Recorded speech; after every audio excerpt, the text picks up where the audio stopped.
Hello friends, నాకు చాలా రోజులుగా చాలా రీల్స్ అయితే ఇన్స్టాగ్రామ్లో వస్తున్నాయి, చాలా కామెంట్స్ అయితే యూట్యూబ్లో వస్తున్నాయి. ఫేక్ అఘోరీ మీద ఒక వీడియో చేయ బ్రో, ఫేక్ అఘోరీ గురించి నువ్వు ఎందుకు మాట్లాడలేదు బ్రో అని చెప్పి చాలామంది మెసేజ్ చేయటం, చాలామంది రీల్స్ పంపడం అయితే నేను చూసాను అనమాట. ఎవడో తెలిసి తెలియక ఈ విధమైనటువంటి రీల్స్ పెడుతున్నారు, తెలిసి తెలియక ఎవడో కామెంట్లు పెడుతున్నారు. అసలు ఈ లుచ్చాగాన్ని పట్టించుకునే వాళ్ళు కూడా ఉన్నారు సోషల్ మీడియాలో అని చెప్పి నేనైతే లైట్ తీసుకున్నాను అనమాట. కానీ ఇవాళ ఈ మ్యారేజ్ వీడియో చూసిన తర్వాత నా దిమ్మ అయితే తిరిగిపోయింది అనమాట.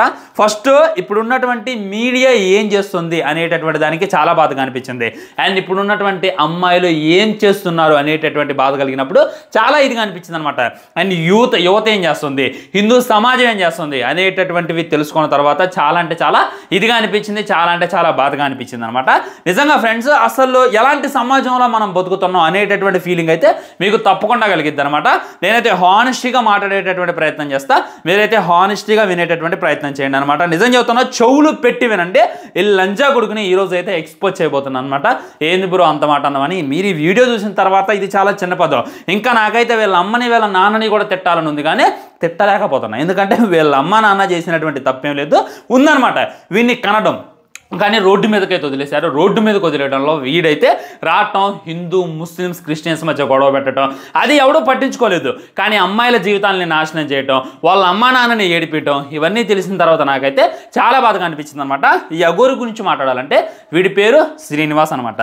శ్రీనివాస్ అయితే మనోడికి ఒళ్ళు వంగదు, పని చేయటం చేతగా ఏం చేసిందంటే పిచ్చకాలు అయితే కట్ చేసుకుంటూ ఏదో ఎక్కడికో వెళ్ళిండో, ఆపరేషన్ అయితే చేసుకుంటూ, ఆ తర్వాత ట్రైన్లలో ఎట్టెట్ట కొట్టుకుంటూ తిరిగిండు, హాయి షాపింగ్ మాల్లో వసూలు చేసుకుంటూ తిరిగిండు. ఎవడు కూడా డబ్బులు ఇవ్వలేదు, వచ్చేటటువంటి డబ్బులు అయితే సరిపోలేదు. అప్పుడేం చేసిందంటే అఘోరీ వేషం అయితే కట్టిండు. అఘోరాల గురించి చాలామందికి చాలా ఇదిగా ఉందన్నమాట. అఘోరాల గురించి ఒకటి చెప్తా వినండి. అంత ఈజీ కాదు అఘోరీగా మారిపోవటం. చాలామంది అఘోరాలాగా మారిపోదామని వెళ్ళి వాళ్ళు ఇచ్చేటటువంటి కఠినమైనటువంటి ఆ శిక్షని తట్టుకోలేక నాగసాధువులా మారిపోయిన వాళ్ళు చాలామంది ఉన్నారు. ఒకసారి వాళ్ళ గురించి యూట్యూబ్లో సెర్చ్ చేయండి, వాళ్ళ గురించి వినండి. వాళ్ళకి అసలు ఫీలింగ్స్ అనేటటువంటి మాట ఉండదు అనమాట. క్రోధం అనేటటువంటిది కూడా రాదు, ప్రేమ అనేటటువంటిది కూడా ఉండదు. వాళ్ళు అన్నీ వదిలేస్తారు. వాళ్ళు శవాలను తింటారు అని చెప్పి మనోళ్ళు చెప్తారు, కానీ శవాన్ని ఎందుకు తింటారో తెలుసా? శవం తినటం వల్ల వాళ్ళకి ఇక మనిషి మీద ఉన్నటువంటి అన్ని ఫీలింగ్స్ కూడా చచ్చిపోతాయి అనేటటువంటి ఫీలింగ్ అనమాట. దానివల్లే వాళ్ళంత కఠినమైనటువంటి శిక్ష తిని, అది పవిత్రమైనటువంటి దీక్ష. నిజం చెప్తాను, నేను మొన్న చూసిన కుంభమేళ అప్పుడు వాళ్ళలో ఉన్నటువంటి ఐకమత్యం, వాళ్ళలో ఉన్నటువంటి మ్యాజిక్, అంటే ఎక్కడుంటున్నారా వీళ్ళు అనేటటువంటిది మనకు అర్థం కాదు. మీరు ఇప్పుడు వెళ్ళి సెర్చ్ చేయండి, వాళ్ళు ఎక్కడుంటున్నారు అనేటటువంటిది కూడా మీకు కానరాదు. కాశీలో కూడా అంతమంది అఘోరాలు అయితే కానరాదు, కానీ కుంభమేళ అప్పుడు సడన్గా మాయమవుతారు అనమాట. అంత కఠినమైనటువంటి దీక్షలో ఉండి ఎక్కడి నుండో దేవుళ్ళలాగా వచ్చి ఆ కుంభమేళలో స్నానాలు చేసి వెళ్ళిపోతారనమాట. మళ్ళీ కుంభమేళ దాకా మనకైతే వీళ్ళు గుంపులుగా కనపడరు. ఎంత పవిత్రమైనటువంటి పేరు పెట్టుకొని ఈ లంజా కొడుకు ఇటు హిందువుల పరువు తీసిండు, ఇటు అఘోరాల పరువు తీసిండు. ఇది చాలా అంటే చాలా బాధాకరం. నిజంగా అఘోరాలు సోషల్ మీడియాను వాడరు, అఘోరాలు న్యూస్ చూడరు, అఘోరాలు భూమి మీద ఏం జరుగుతుంది అనేటటువంటి విషయాలు వాళ్ళకి తెలియవు. నిజంగా వీడి గురించి వాళ్ళకి కానీ తెలిస్తే మనమైనా పిచ్చలుగా చేతులు పెడతామేమో, కానీ వాళ్ళైతే నిలువునా నరికేస్తారు. నిజం చెప్తాను, నిలువునా నరికేస్తారు. కానీ వాళ్ళకి వీడి గురించి తెలియదు అనమాట. వీడి గురించి తెలిసిన తర్వాత వీడు అక్కడ అడుగు పెట్టినటువంటి నెక్స్ట్ మినిట్ లేదా మన డమరొక సినిమాలో వస్తారు కదా గుంపులుగా, అలా వచ్చి సోలాలతో పొడిచి చంపేస్తారు. వీడు అలాంటి నీచమైనటువంటి కార్యాలు అయితే చేస్తుండో. ఫస్ట్ ఏంటంటే దానిలాగా మారిపోయింది అనమాట, కొజ్జాలాగా మారిపోయిండు. కొజ్జా అని చెప్పి తప్పుగాను ఒక్కమాకంటే, నాకు వాళ్ళన్నా కానీ చాలా రెస్పెక్టే. వాళ్ళనైతే రెస్పెక్ట్ఫుల్గా నేనైతే హక్క అని పిలుస్తా, ట్రాన్స్జెండర్స్ అని పిలుస్తా. కానీ వీడిని కొజ్జా అన్నా కానీ దానికే పెద్ద మచ్చ అనమాట. ఇది చాలా అంటే చాలా బాధాకరం. అలా అనక తప్పట్లేదు.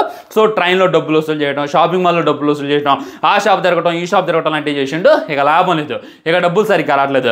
రాకపోవడంతో ఏం చేసిందంటే ఇక అఘోరీ వేషం అయితే కట్టిండు. అక్కడక్కడ దొరికింది కదా 10 రూపాయలకి బొగ్గు ఉంటుంది కదా, ఆ బొగ్గును నంచుకొని ఒంటికి రాసుకుంటూ మొత్తం బట్టలని తినుకుంటూ ఒక రీల్ అయితే చేసిండు.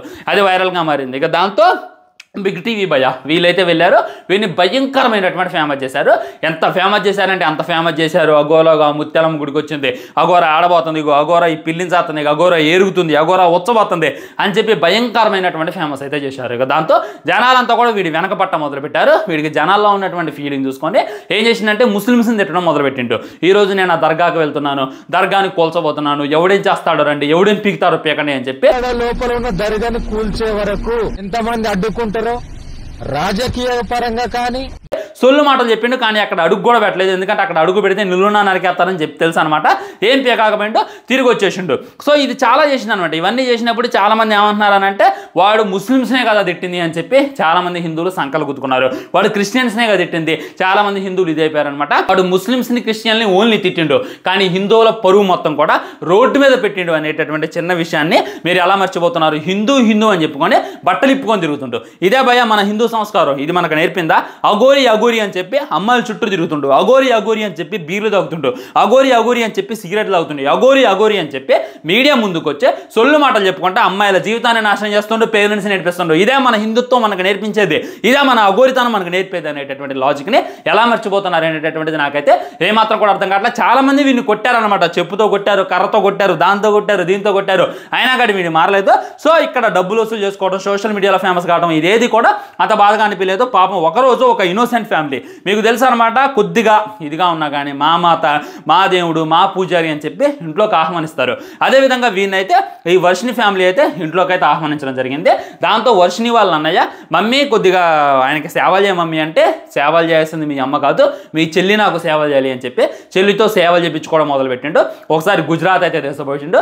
మరి అక్కడ ఏం మాయమాటలు చెప్పిండు, ఏం మరుగు మందు పెట్టిండు అనేటటువంటిది తెలియదులే, కానీ అది తనైతే ఇక నేను ఈ అఘోరాన్ని ప్రేమిస్తున్నాను, ఈ అఘోరాన్ని పెళ్లి చేసుకుంటాను అని చెప్పి చెప్పుకోవడం మొదలుపెట్టింది అనమాట. అసలు దీనికి ఇదేం పోయే కాలం. ఒకప్పుడు మన అమ్మలైనా మన దాదులైనా అంటే మన అమ్మ వాళ్ళ అమ్మలైనా ఆల్ఫా మెన్ని సెలెక్ట్ చేసుకునేవాళ్ళు. యానిమల్ ఉంటుంది కదా ఆల్ఫా మెన్ అంటే, సో సరైనోడు మాకు కావాలని చెప్పి సరైనోడిని సెలెక్ట్ చేసుకునేవాళ్ళు. వాళ్ళ జనరేషన్ అయిపోయింది. ఇప్పుడు ఉన్నటువంటి అమ్మాయిలు చూసుకున్నట్లయితే చప్రీగాలని, క్రింజిగాలని, టొట్టా డ్యాన్సులు ఇచ్చడం సెలెక్ట్ చేసుకున్నారు.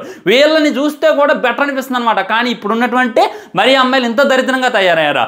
అఘోరా అనేటటువంటిది ఇప్పుడు నా ఫ్రెండ్స్ కూడా వాడిని చాలా మంది చాలా దగ్గరగా చూశారు. మొత్తం ఇప్పుకొని తిరుగుతుంటే కింద కనీసం వాడికి వాడిని పెళ్లి చేసుకొని నువ్వు ఏం సాధిస్తావు తల్లి అనేటటువంటి ఫీలింగ్ అయితే నాకు కలిగిందనమాట. ఏం లేదు, సోషల్ మీడియాలో పిచ్చ ఫేమస్ అవ్వాలి అనేటటువంటి ఒకే ఒక్క ఇదితో పట్టుకొని ఆ ఘోరాన్ని పెళ్లి చేసుకుంటా వీడియోలో సోషల్ మీడియాలో పెట్టడం, ఆ తర్వాత బిగ్ బాస్కి వెళ్ళాలి అని చెప్పి ఆలోచన అయితే తనకుంది అనేటటువంటి ఫీలింగ్ అయితే నాకు కలిగిందనమాట. ఈ అమ్మాయికి వాడు ఒకటి మరుగు మందు పెట్టుండాలి. మరుగు మందు అనేటటువంటిది పల్లెటూరులో బాగా వినపడిద్ది అనమాట.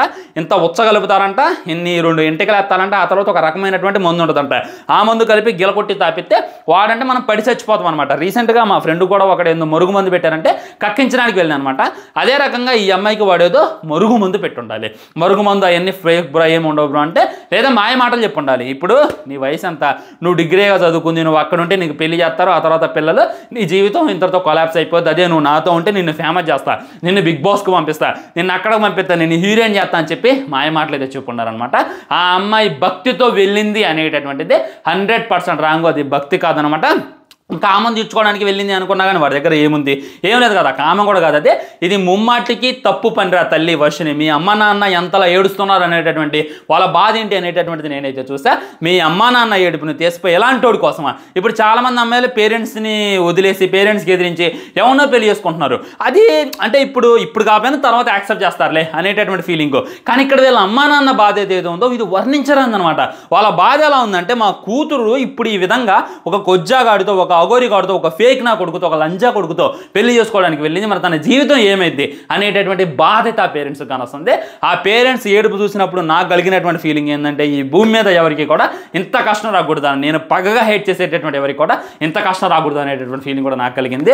సో చట్టం ఏం చేస్తుంది, పోలీసులు ఏం చేస్తున్నారు అనేటటువంటి అర్థం కావట్లా. ముఖ్యంగా బిగ్ టీవీ ఎంత ఫేమస్ చేసిందంటే భయ్య, నిజం చెప్తున్నా, ఆ అమ్మాయి ఉసురు, వాళ్ళ అమ్మ నాన్న ఉసురు ఖచ్చితంగా మీకు తగిలిద్ది తప్ప ఏంది అసలు. అప్పుడెప్పుడు సుమన్ టీవీ మన ఆర్పి పచ్చళ్ళు ఫేమస్ చేసినట్టు, ఆర్పి ఆ చేపల పులుసు ఫేమస్ చేసినట్టు వీళ్ళైతే భయంకరంగా ఫేమస్ చేసి కూర్చున్నారు. దీని గురించి ఎవడు మాట్లాడలేదు అనమాట.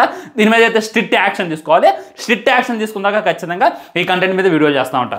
అది ఫ్రెండ్స్, అఘోరి గురించి చాలా మంది అడుగుతున్నారు కాబట్టి వీడియో అయితే చేస్తే, చాలా మంది అడుగుతున్నారని కాదు, నా కడుపు రగిలిపోయింది ఆ పేరెంట్స్ ఏడుపు చూసి. ఇప్పుడు ఉన్నటువంటి అమ్మాయిలు ఏంద్రా ఎలా తయ్యారు, ఇంకా ఈ అమ్మాయిని చూసి ఎవడు కూడా ఈ విధంగా ఇన్స్పైర్ అయ్యి రేపు ఇంకొకరితో పెళ్లి చేసుకుంటా, రేపు ఎవడైనా బూడిద పోసుకొని వచ్చి నేను అఘోరి అంటే పోయి వాడు వల్ల పడతా అనేటటువంటి ఫీలింగ్ రాకూడదు అని చెప్పి ఈ రకమైనటువంటి వీడియో అయితే చేయడం జరిగింది. హిందూలో ఉన్నటువంటి పెద్దలందరూ మేల్కోవాలన్నమాట. వీడిని తరిమేయాలి. మన హిందూ పరువు కాపాడాల్సిందే మీ చేతిలోనే ఉంది. మళ్ళీ మన హిందూ అంటూ నువ్వు ముస్లిమేగా బ్రో.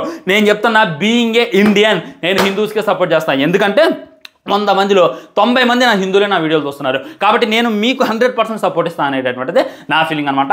ఉంటా మరి, బాయ్. ఛానల్ని సబ్స్క్రైబ్ చేయండి, వీడియో లైక్ చేయండి, వీడియో షేర్ చేయండి. వందే మాత్రం జై హింద్.